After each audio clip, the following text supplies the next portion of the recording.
Hi, welcome everybody. Glad to have you today at our second panel of our Health Professions Expo, which is the first time we've ever done virtually.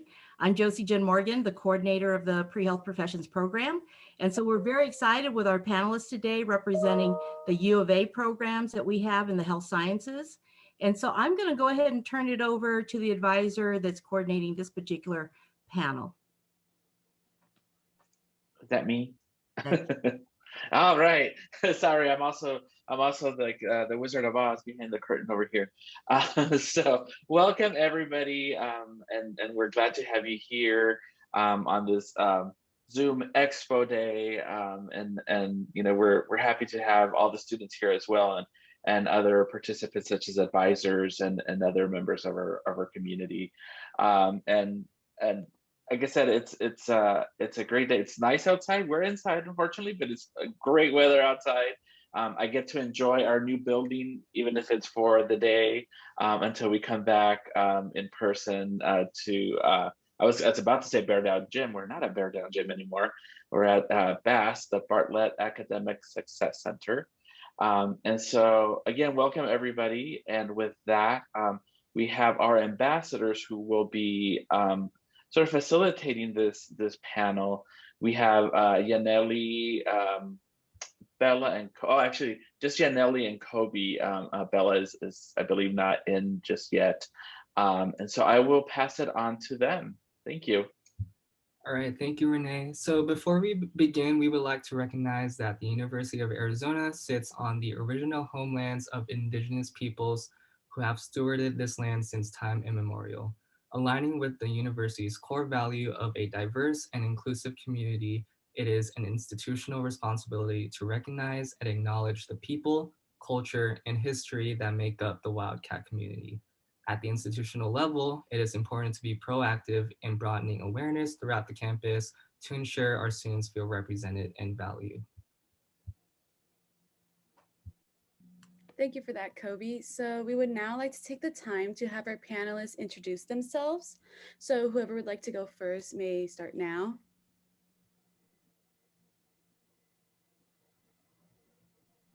I'll kick us off. Oh, go ahead, Rebecca. I'm Rebecca Field, and I'm representing the U of A College of Pharmacy in our PharmD program. I'm Emily Leyva. I'm the director of the admissions office for the College of Medicine, Tucson. I'm Tejal Parikh. I'm the Assistant Dean of Admissions here at the College of Medicine in Tucson.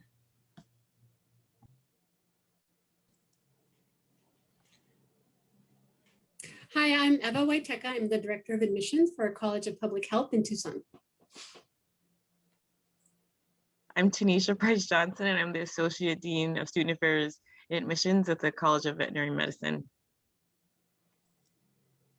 Good morning, everybody. My name is Mark Priolo. I'm the Director of Admission and Recruitment for the College of Medicine, Phoenix.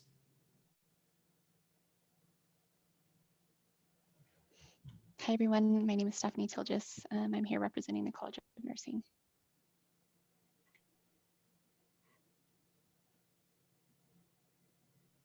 I think that may be everyone.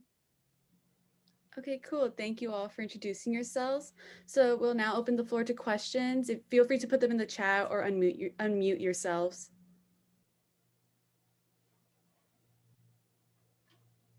Hello, guys. My name's Ashley. I am applying for med school this upcoming cycle in June. And my question is geared towards the College of Medicine in Tucson and in Phoenix. I was just wondering, what is the difference between the two medical schools and their philosophies?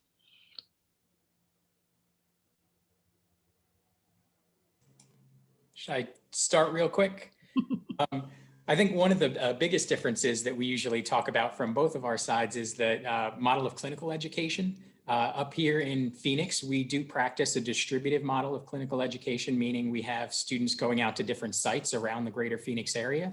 So our main university partner is Banner University Medical Center in Phoenix, but we also send students during their clerkships to Phoenix Children's Hospital, to St. Joseph's or the Barrow Neurological Institute, to the Honor Health System, and many other sites around the valley. So that is a little bit different from the Tucson experience, where your primary teaching hospital is Banner University Medical Center in Tucson that's right there on your campus. Just to elaborate that on a little bit as well, we do somewhat mirror that, and we have a lot of different locations as well, maybe not as many of the teaching hospitals around, but we do also rotate within our various rural sites throughout rural Arizona and have the opportunity to also represent some of our underserved communities as well. But very somewhat similar, just the sites are a lot different. And I think Dr. Preek was also going to add something. Yeah, thanks, Ashley, for that question. That's a great question to ask. And, you know, when you're looking at both of the campuses, we have some similarities and differences. Some of the other things is that being an academic center, we are right next to this picture, Banner Hospital. So you really can walk across the breezeway and see patients there. So that is one of the attractive things. You can also go to our Veterans Hospital and also South Campus Hospital. The other thing is that many of the residency directors for the residencies that we have here are going to be teaching you in our curriculum. So you're going to start forming relationships with these people early on. So when you're going to start applying to, do you have any idea what you're interested in? As far as specialty? Yeah, just curious. Psychiatry, but I'm in that stage where everyone I shadow, it wows me. So, you know, not clinging on to psychiatry. I have an open mind. Well, that's great. Then you should do family medicine. That's what I do, because then you get to dabble in everything. So, but then if you are interested in psychiatry or whatever, you're actually going to get to meet the residency director for psychiatry. They're going to be training you. They're going to be working with you during your preclinical years, the first 18 months. They'll be doing lectures. So it's nice in that sense. You get a real true sense of meeting some of our academicians here at the college. I actually had a question. Sorry. So if you were building on this question, I was going to ask a different question, Yaneli. So if that's all right. Oh yeah, that's Go ahead. totally okay. Okay, yeah. So my question was, I applied to both U of A Phoenix and Tucson this cycle, and unfortunately, I have not been accepted. So looking forward to reapplication. I was wondering what your advice would be to reapplicants and how they should tackle the upcoming cycle. And again, this is for the MD portion of the health sciences.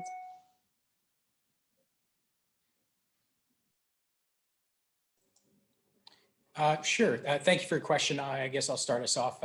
And basically what we're looking for with reapplicants is a little bit of self-reflection at the start, maybe taking a look over your application and seeing at least initially where you think your application could have been improved, and taking steps towards improving that particular area. Really what we're kind of focusing on with reapplicants is growth.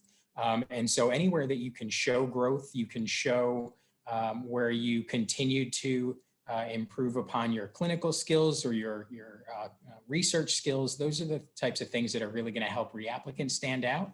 And just in general, as a reapplicant, we really like the grit and determination that shows. So really, something else that's helpful is in your either secondary application or in your personal statement, really reflecting on why you're continuing to apply to medical school. That really helps us understand your commitment to the field and your, your drive to succeed. So Nandini, we've had so many applications this year that there's been increases both at the Tucson and the Phoenix campus. So, don't feel disheartened. We talk about like different pathways of coming into medicine. And there are many different paths to get to. And I agree with Mark on self-reflection, but sometimes it's also helpful to get like individual feedback about your application. So keep an eye out. If you're on Twitter, our handle is UACOM Outreach, and we actually will be setting up appointments in April. So look for our email where you'll be able to schedule a 15-minute appointment with one of our admissions team who will actually look at your application and give you feedback individually about ways to improve your application. And again, self-reflection is great. We also have a little part on our secondary application that talks about if you're a re-app, what have you done during this time? Because the committee is really interested in knowing how have you grown during this process. And last thing I'll add is also just keeping an eye out for our Applicant Academy. We do have that coming up as well, and it really is that time designed to help applicants that are applying and ways to strengthen their application. You can also look for attending our MMI, our mock MMI as well. So we'll be announcing those dates, official dates coming in a few months. And so look for, and also on our Twitter as well. So look for those to just ways to get involved in the different workshops that we offer. And I believe that Phoenix offers similar ones as well. Thank you. I think that helps a lot. I appreciate it.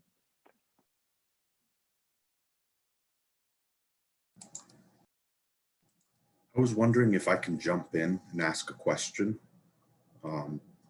This is specifically for the College of Medicine. I wanted to know, I'm interested in family medicine. So I am actually, I want to know a little bit more about the primary care scholarship. I know that in the state of Arizona, we are really lacking PCPs. And I wanted to know how that would work, or how that, or what is the process if one gets accepted to the U of A, the College of Medicine. Either, I don't know if it's offered in Phoenix as well, but I know that it's offered in Tucson. Jose, that's great to hear that you're interested in family medicine and also the primary care scholarship. So that makes my day. But, Phoenix does offer it also. And we're so excited to have this in place. The legislature was able to give both colleges financial help in order to, increase our primary care reach in Arizona, because it's so desperately needed. So once you have been accepted to UACOM Tucson, right about this time, we're actually going to be sending out information in the next couple of weeks to our accepted students about the scholarship so they can apply for it.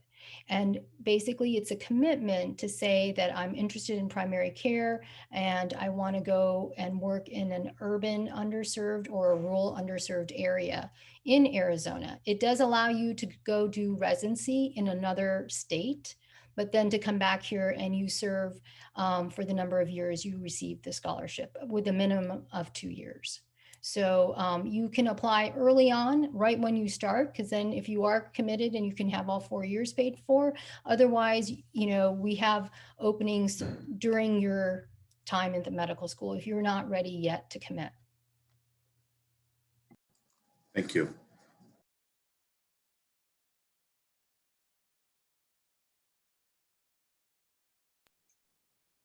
All right, so this is a question for the veterinary program. As one of the newer programs at the University of Arizona, can you share any information about your program? Good morning, absolutely. So this is going into the second year of the College of Veterinary Medicine. It took a little while to get started, probably about 40 years.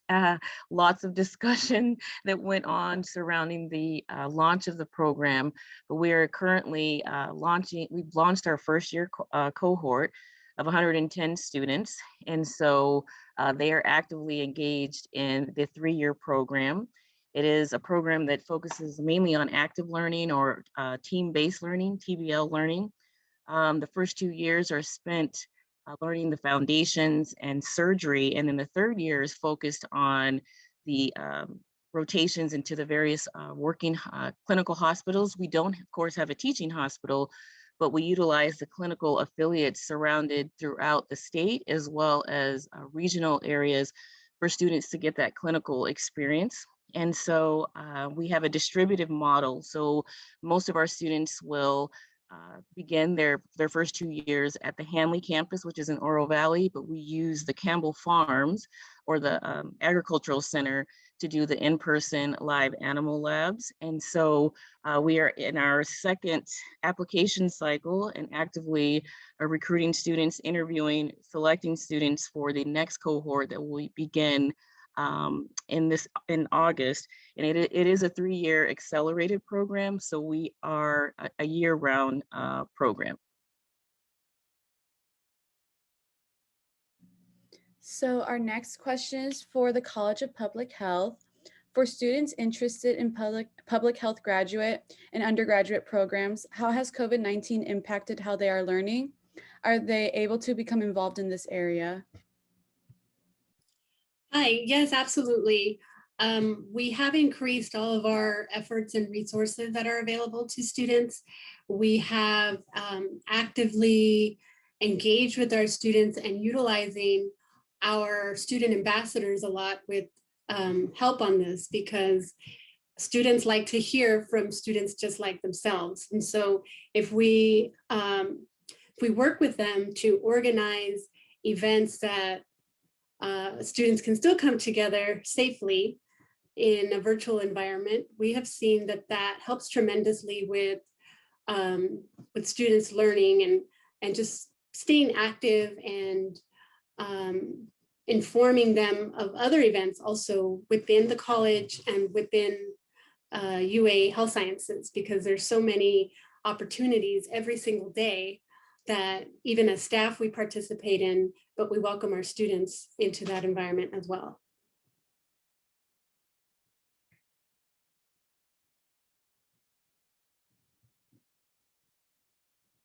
I can add a little bit more. We changed our orientation last year to be in a virtual setting, which was brand new, and that was, you know, across the board for everyone. And we found that the participation for that was high. It's not required. Our orientation is not required, but the participation was fairly high. And you know, we didn't know how that was going to turn out, and it was a day-long activity-filled Friday, if you will. So we were pleased with the results of that.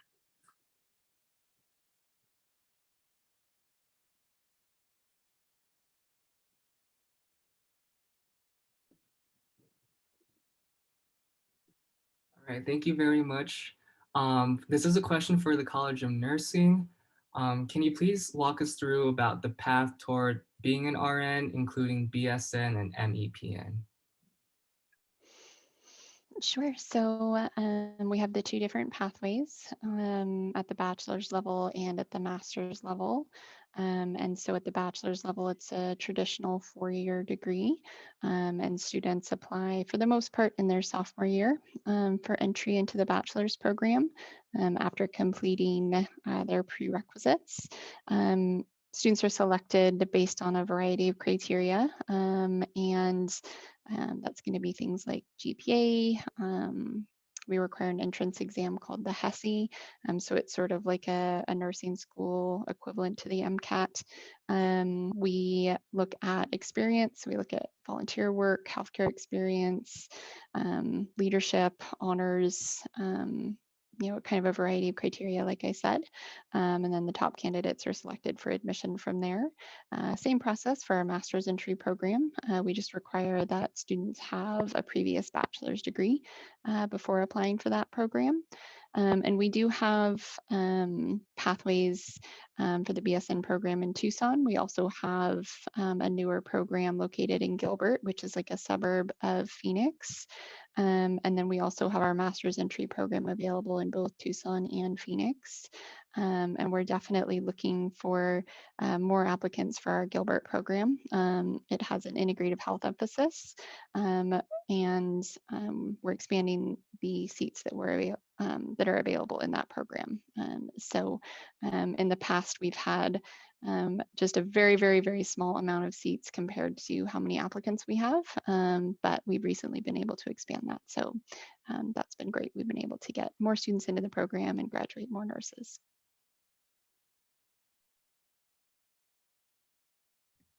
Thank you for that. So another question we have is, how has COVID-19 impacted the admissions process for everyone? I can speak with that. So we are being a little bit more lenient on some experiences of people. We understand that, you know, there's a lot of clinical experiences have been either canceled or shadowing has been canceled. And so we've been more flexible with our review of our, with any, you know, volunteering or clinical activities. We've also extended some dates due to COVID. We worked really closely with with AMCAS regarding MCAT dates, and we did have some applicants that were extremely impacted by their MCAT dates being canceled and were not able to take it. And so we worked really closely with some applicants that were experiencing those issues. We are accepting pass-fail courses during this time as well, as we understand some classes went to pass-fail. And then just trying to be as fluid as possible as things have, you know, as different challenges come about, and really working very closely with applicants that are impacted more than others possibly. And I would just add to that, the vet college does not require a standardized exam, but what we are asking on our application is a question related to how applicants were able to navigate through this specific time, if there were any hardships that were experienced, just to try to give consideration when looking at the entire application. For example, if there had to be a hard stop on experiences, well, then we're looking at the evidence of maybe what you've done prior to this happening.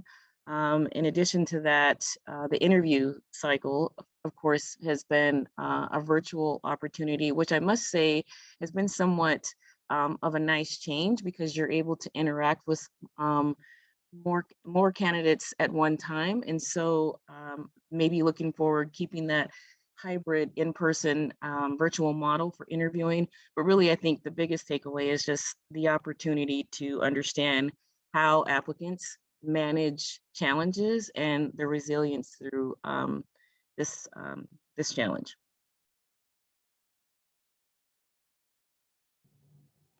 Pharmacy has done many of the things that have already been mentioned. We did waive our PCAT exam for this admission cycle. We waived our usual community service and healthcare experience hours, and we moved to an all online interview process. Still to be determined what flexibility will be in play for our 2022 admission cycle. But certainly we are looking at student need. If students are having trouble getting these experiential opportunities that we usually require, if the entrance exam is not available like it wasn't this year, then we'll probably be looking at adjustments again. But we're really just trying to meet students where they're at. We understand there have been immense challenges, and we're doing what we can to be flexible.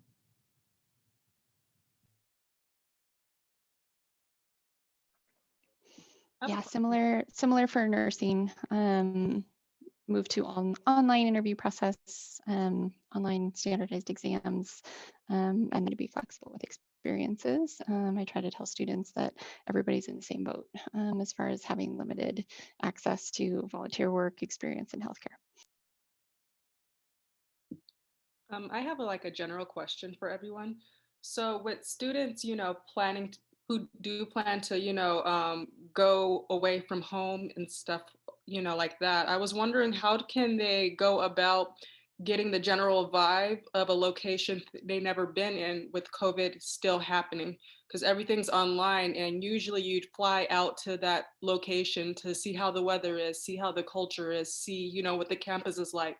But since, we're all online, that's practically, reduced to zero. So how, as a prospective, candidate for a place, how do I get that information working with COVID and its restrictions?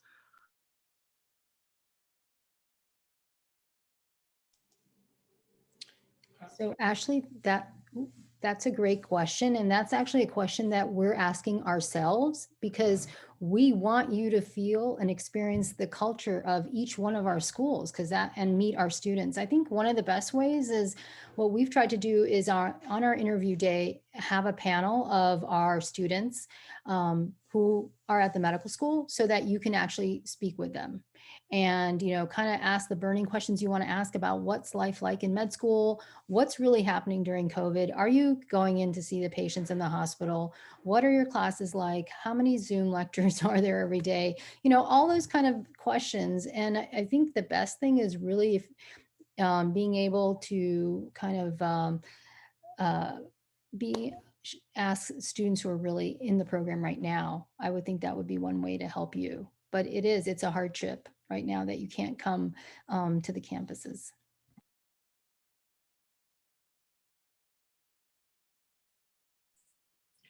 Hi, for the College of Public Health, we are currently working on putting together a virtual tour of our campus, and we plan to use that for our upcoming, what we call our Admitted Students Week, and it's going to be led by our student ambassadors.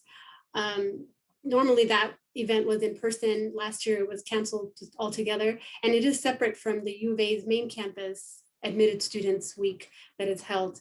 And it's not only for admitted students, it's for prospective students as well. So they're invited to join us for that. And I think that that is kind of a warm and friendly way to showcase what we have to offer. So we plan to, show our building in Drachman Hall, and also the Banner Hospital right, steps away from us, and our new Health Sciences Innovation Building that is also part of us. I would also add, Ashley, if you take a look at the institutions that you're interested in, many of them have very active social media platforms. Some of the models we've seen, for example, University of Southern California, just thinking about their undergrad admissions, they have a student profiled each day on Instagram. And so we're thinking about adapting that model, because they're asking them everything from why did you choose the institution, your coursework, the overall experience, student engagement. So I think social media platforms have really floated to the top in terms of how you're able to pinpoint that actual experience.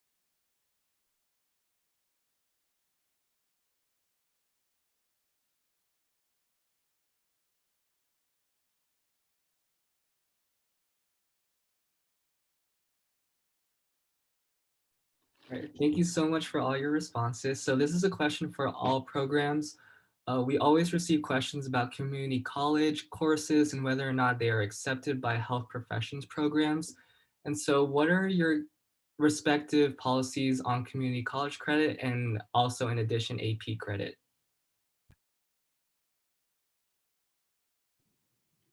I'll say for the College of Pharmacy, we do not differentiate between community college and university coursework. They are both acceptable. For AP credit, we do not accept AP chemistry or biology, but we do accept all other AP courses for PharmD admission.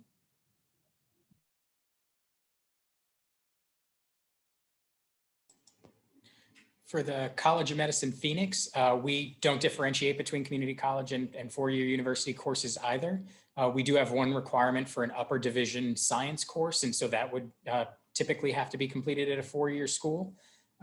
With regard to AP, we do accept AP credit, but students need to transfer that to their undergraduate institution. So we don't accept AP scores directly. If they were applied to your undergraduate record, we will look at them on that transcript and consider them for prerequisites.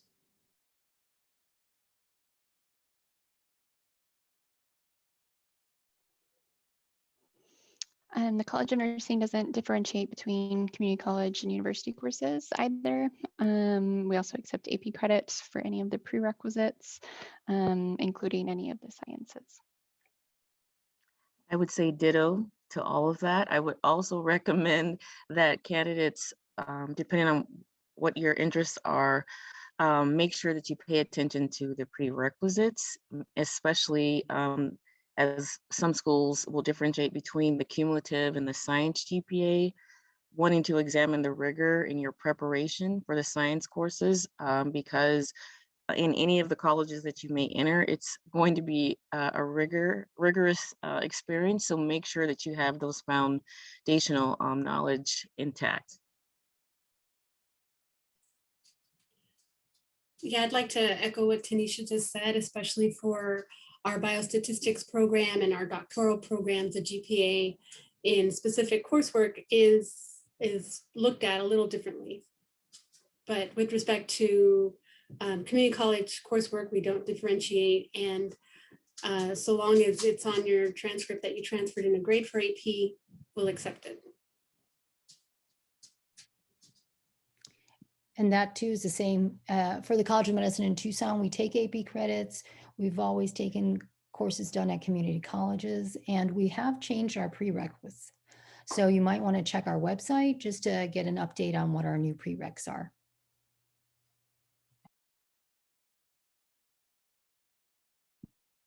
Following up on that further, I know the College of Medicine Tucson accepts upper division credits from extension classes, like UC Berkeley extension class, Harvard extension class, etc. But Mark, I was wondering, what is the policy of accepting upper division extension courses credit from for the College of Medicine Phoenix? Sorry, I'm all over the place. That's all right. It's the same. We also accept upper division credits from extension schools. And when do prerequisites have to be completed? I know a lot of med schools say prior to matriculation, but I do see some that say by the fall of, by the fall semester of whatever year before, the courses begin in the summer. So for College of Medicine Tucson, it is prior to matriculation. We'll ask for a copy of prerequisites when we invite you for an interview, and this is just to kind of gauge where the applicant is at. But you can still have pending courses. This is also our opportunity to identify if you have any pending courses, and so that we can keep an eye on it. But as long as those courses are completed prior to matriculation, you can have those pending during the application process. And sorry, I keep turning my video on and off. My kids are home from rodeo break, and so I keep popping in, and I'm like, go, go. Figured I'd let you all know why I'm like popping off and on. So I have a question that was brought up on the other panel. Then I have time to type it up and ask our ambassadors to ask. But one thing that was asked in the last panel was, with we mentioned COVID-19 already and how it's changed some of maybe the processes, how you do interviews and some of those other things. Going forward, when we hopefully get this pandemic, and it goes away, do we foresee any of these processes staying? Sort of example, like, virtual interviews or some other things like waiving admissions, the exams, entrance exams, or what type of things do we expect that may stick around, or maybe that just makes sense now that we've gone through this pandemic and say, hey, you know what, we never thought about doing this, but now that we have, we should continue doing it this way. I would probably say what we're realizing that it's cost effective to have a virtual component for applicants, because when you think about it, applicants are applying to more than one school. I think with vets programs, they're applying to, on average, to 5 schools. So think if you have to fly 5 different places if you're offered an interview. So I think moving forward, we will continue to offer the virtual opportunity for interviews, as well as for the preview weekends in the spring where acceptance students can return and see the campus. And then also continuing with the virtual format with tours, hybrid model. So I think everything for us will continue maybe in a hybrid way, just to be sensitive to the cost of applying to various graduate programs.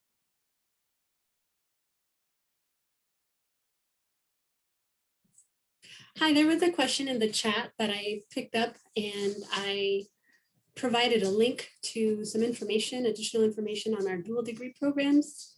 But I wanted to go back just a little bit to the prior question regarding requirements for the College of Public Health. If you don't have the math requirement and or the science requirement, we do allow our students to take the first 2 semesters in the program to complete those 2 requirements. So our main requirement is a college algebra or higher and a biology class. So it is okay if you don't have those completed at the time of applying, and even at the time if you are admitted to the program, you have the first 2 semesters to complete both of those 2 requirements. And then we have information on our website regarding our dual degree programs, and it is helpful because you are able to complete both degrees in less time. You apply to both programs essentially, and this is all general information. But if you are admitted to one program and not the other, you can definitely start with the program that you did get admitted to. It is helpful if you, well, it's actually required. It would be required for you to contact both departments that you wish to apply to and seek the information for admission regarding both programs, because they could be very different. Thank you.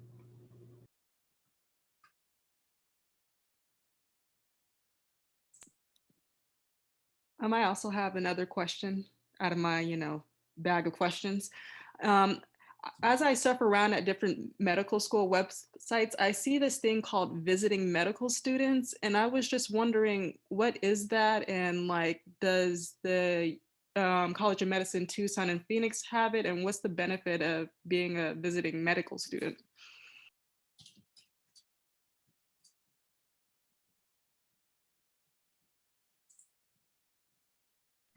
So Ashley, usually the visiting medical student is what's called for the fourth year, when you want to do a fourth year rotation at another medical school or hospital that you're thinking of applying for residency or VSLO. That's the application. And actually, that's one of the reasons why I ended up coming to Tucson. I actually went to medical school at University of Miami in Florida. And as a fourth year medical student, I came here for a month to do a rotation. And it's a really nice way for you to see if you like the community, the faculty, the hospital, the people that you're going to work with. It's almost, you get a really good sense of what it's going to be like where you're interested in going without getting that full commitment for 3 or 5 years of your life. And it's also a nice way, we also call them almost audition rotations, because it's a nice way for the faculty there to meet you, to know you as an individual, your work ethic, and they get to know you too. So it's really more for fourth year medical students. And that was not we weren't able to do that last year because of COVID, but it is opening up now in the fall. Our fourth year medical students will be able to do away rotations. Speaking about rotations, I was wondering, it sounds like the College of Medicine Tucson is kind of geared towards family medicine and maybe rural health. Am I reading that right? We have a lot of involvement in rural health areas with our family medicine clerkship, but we also have 6 other clerkships that don't always go to rural, and most of the clerkships that go to rural sites are surgery, OB, and family medicine. But typically our pediatrics clerkship will stay here within town. Neurology is mostly at Banner, and so we do have a very strong partnership with our rural sites within our family medicine specialty, but not necessarily all of the specialties. No, that makes sense. But I was wondering if a program has a certain emphasis towards a field or specialty, etc. I was wondering, as a person who's kind of sort of undecided about what specialty I want to be in, I was wondering, how does my exposure to those different rotations will be affected? So you do have the opportunity to request sites prior to entering into a clerkship rotation. Now, of course, there's also multiple people rotating through, and so our clerkships do their best to ensure that you get the exposure to the sites that you're interested in. So there are people that go into their rotation saying, I'm totally interested in rural, I'd love to go to a rural site. And there's other people that really, don't have that desire to rotate within rural Arizona. And so that's how our clerkships kind of schedule and pick the schedule for the clerkship students, so that if you really are interested in having that opportunity, they really work really hard to give you that opportunity to rotate within rural sites for all of the different clerkships as well. Does that kind of answer what you were questioning? Yes, thank you. Yeah, there is also opportunities within the first summer of the first year where students can do a personalized active learning. And I know I've heard of students that have gone to rural sites during this time as well. There was one student specifically, he went to a rural site during his first year and then chose to go back to that same rural site in his third year of clerkships. And so really it was an interesting opportunity for him because he was able to connect them with patients that maybe he saw a few years ago, and had that really well-rounded opportunity to, you know, immerse himself within that rural community a little bit more than just with a clerkship rotation. So there are options and opportunities like that throughout the curriculum. Let me go ahead and ask the panel, for a lot of the students, you know, they think about the GPA, the, you know, the high stake exam, and so they don't think about all the other components. Can you share, and knowing that COVID and hopefully things will ease up a little bit, how can students get involved in your colleges in any of the programs or outreach events or things like that? So what can they do now as undergrads or even as non-traditional students?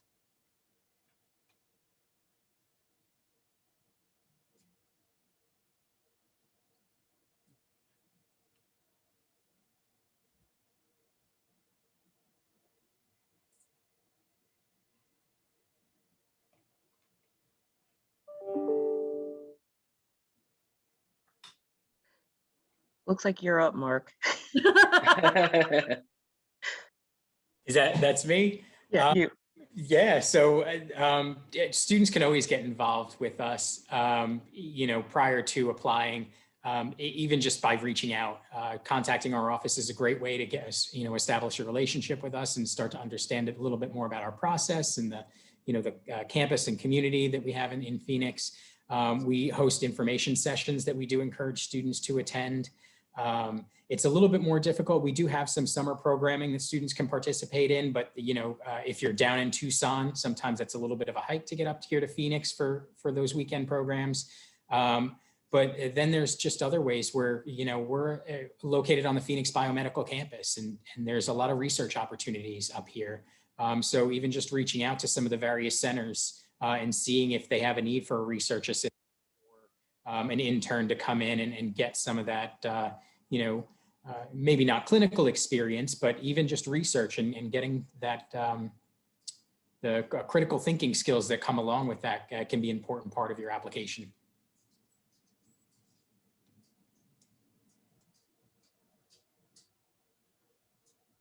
I would agree with Mark in terms of making your initial contact with your colleges of interest. In addition to that, really explore and think about why or what is your motivation for the particular field, especially when I think about veterinary medicine.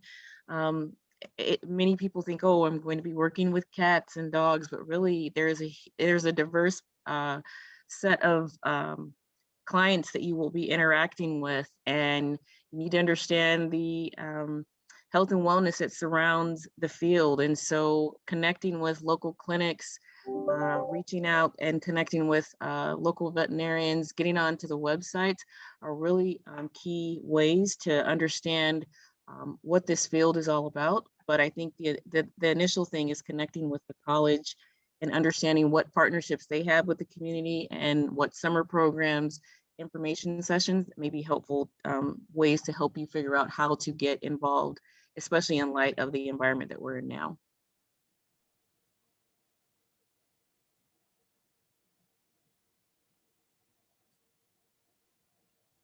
Is there any advice that you would give to our attendees today? Again, a lot of the times applicants are wondering what makes me uniquely different. And I've heard this, and many of you have mentioned this in different panels. How can an applicant really express how uniquely different or their experience, how important that is when you're evaluating hundreds or thousands of applications? Because I don't think students realize that they're not just looking at GPA, they're not just looking at the high stake exam. What things have you seen in your experience? And again, as students go through this process, what advice would you give them?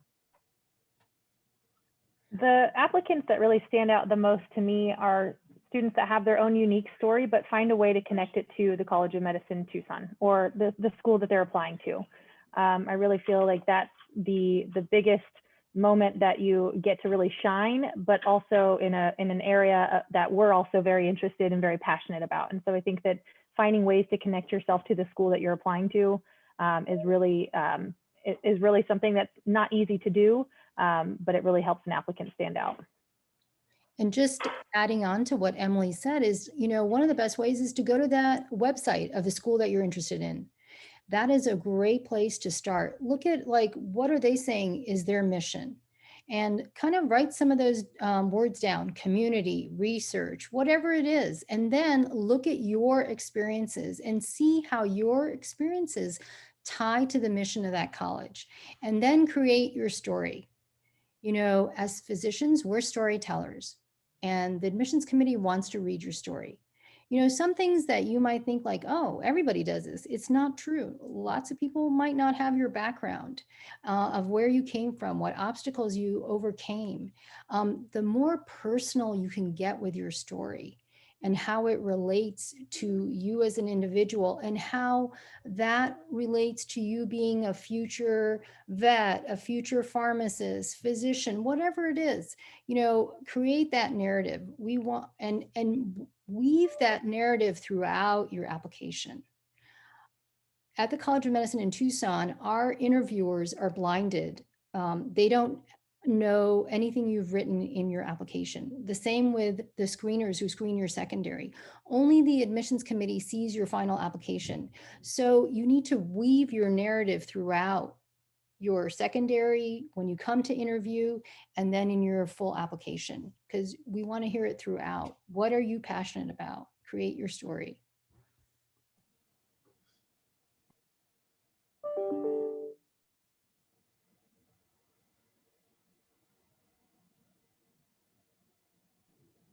I'll just add in the value of your recommendations as contributing to that narrative. So, I mean, I think everyone knows this. Think carefully about who you ask to write recommendations for you. Think about people who really know you and know your story and can speak about the things you've done that are unique, rather than just the folks who can say you did well in their classes. So I have a question. This is, and maybe the other pre-health advisors have seen this as well. I know Josie has for sure. But this is a time of the year, I think, around this time when because people are getting ready for fall and thinking about maybe summer school. And so this is a time of the year I feel like we start seeing your non-traditional students, or your sort of career changers or post-bac students, students who are maybe thought about going to, veterinary school or into nursing, or because of COVID, all of a sudden it's like, hey, I want to go into public health. Mm-hmm. So I would say, what advice would you give those students who are, I think the terminology has changed, but I can't remember what it is, but you're a non-traditional student, right? You're sort of student who is maybe coming back after completing an undergraduate degree a few years ago, or maybe, decided their senior year that they wanted to go into a health profession, and so have had to prepare for a couple of years. So what advice would you give these students? And this could be anybody in our panel. For the College of Public Health, we definitely have seen a spike in admissions applications. And I wanted to echo what everyone else said previously for the prior question, but on our application, we have an optional statement. In addition to everything else that is required, we have an optional resilience statement that we highly encourage students to complete, because that's another opportunity for them to tie in their experiences to their goals for the future and what they want to do moving forward. One of the required statements is their mission and value statement, and tying our core values of the college with what they're wanting to do. So in addition to everything that is required on the application, which can be extensive, we, since we offer guidance on all parts of the application, we also advise students to really take the time when completing those statements. And, we see so many applications that are missing that optional resilience statement. So we highly encourage completion of that statement as well. I think non-traditional candidates are often candidates that you will see that really map out why they are making this pivot. And so we recently had a candidate or prospective student who has gone through medical school, completed residency, and recently said, I've always wanted to be a veterinarian. And so we're like, don't you know that means you got to go back to school again? But when she shared her reasons why, it really tied the pulled the pieces together. And with her background in medicine and her interest in the specialty area that she wants to potentially go into for in the veterinary medicine field, really makes sense. So I think just to add to Eva is that a tying expressing the reason why you want to make that pivot and what your previous experience and how that will contribute to the field really help to paint the picture. But from my experience, when you see a non-traditional candidate, they've taken the time to really iron out why they want to rededicate their experiences to this particular field.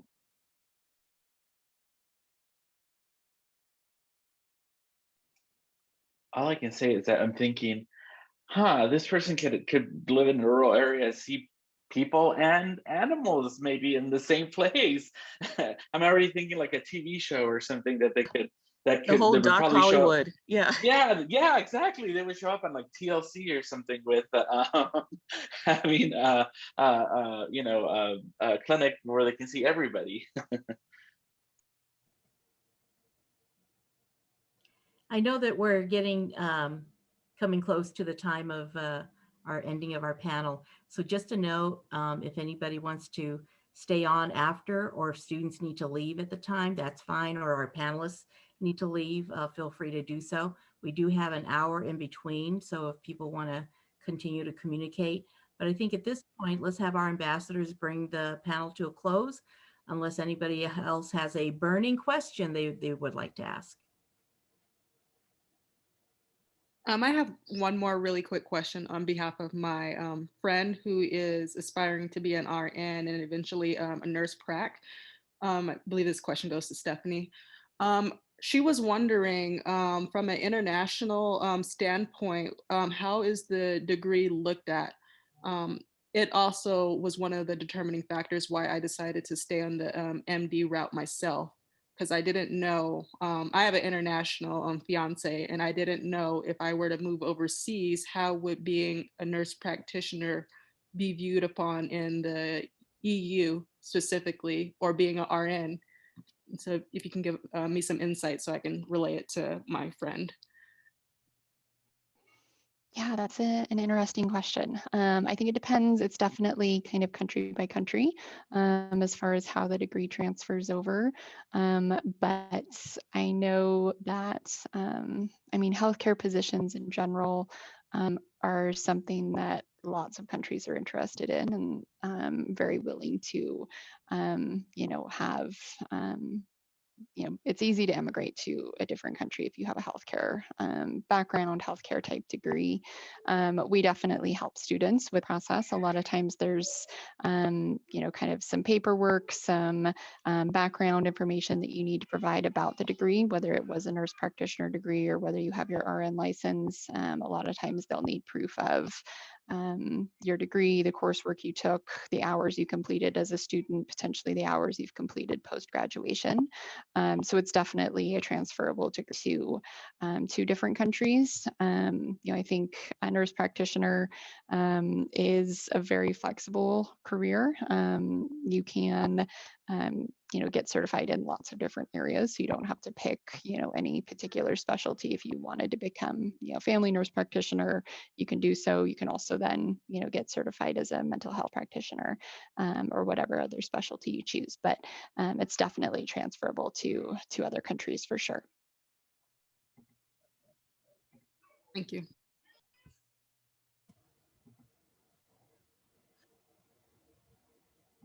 Okay, which ambassador is bringing this to a close? I am. All right. Okay, so thank you everyone for coming, especially our panelists for taking the time to be part of our 2021 Virtual Health Professions Expo. Our next panel will begin at 1. We do have an hour break in between. And our next panel is on gap year, a year of opportunity. So thank you all for coming.